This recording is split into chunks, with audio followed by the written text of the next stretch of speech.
की मृत्यु जो हुई है वो गुलिन-बार सिंड्रोम की वजह से हुई है, और गुलिन-बार सिंड्रोम होने का कारण साइटोमेगालो वायरस है, ना कि कोविड वैक्सीन।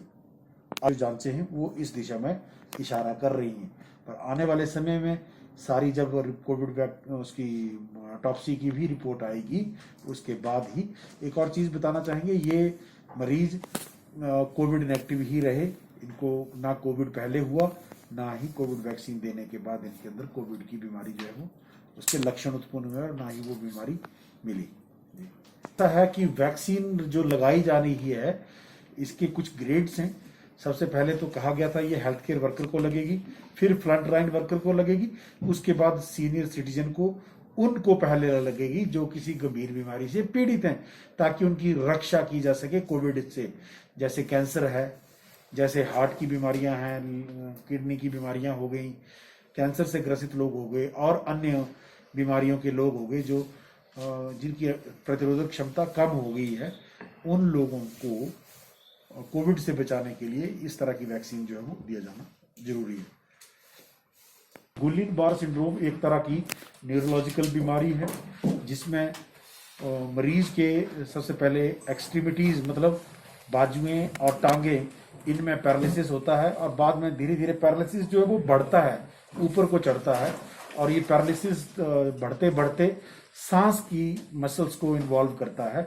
इसको बेसिकली पॉलीन्यूरोपैथी कहा जाता है। पॉली मतलब बहुत अधिक या ज़्यादा, न्यूरो मतलब नसें, और पैथी मतलब उनके संबंधित बीमारी। जब शरीर की करंट की नसें जो है वो बहुत अधिक संख्या में एक साथ इन्वॉल्व हो जाएं, उसको पॉलीन्यूरोपैथी कहा जाता है। और ये गुलिन-बार सिंड्रोम एक पॉलीन्यूरोपैथी की डिजीज है। सिंड्रोम से हमारे पास महीने में 1 या 2 केस लगभग यहाँ पे आते रहते हैं, जिनको समय रहते जब ये लोग अस्पताल आते हैं तो एक IVIG इम्यूनोग्लोबुलिन, एक बहुत महंगा 2.5-3 लाख रुपए का इलाज प्रति व्यक्ति पड़ता है, वो इलाज करना पड़ता है और उसके उपरांत ये लोग ठीक हो जाते हैं। तो बहुत हम कहना चाहेंगे प्रतिवर्ष कम से कम 10 से 12 व्यक्ति जो हैं इस संस्थान में अपना इलाज करवाने के लिए गुलिन-बार सिंड्रोम के लिए आते रहते हैं, और जिनका इलाज जो है वो समय पर यहाँ पर पहुँचने के उपरांत जो है वो सही तरीके से करने के बाद वो उनके अंदर किसी भी तरह की कोई भी कमी नहीं रहती है। उनको गुलिन-बार सिंड्रोम की पॉसिबिलिटी जो है वो रखी गई है।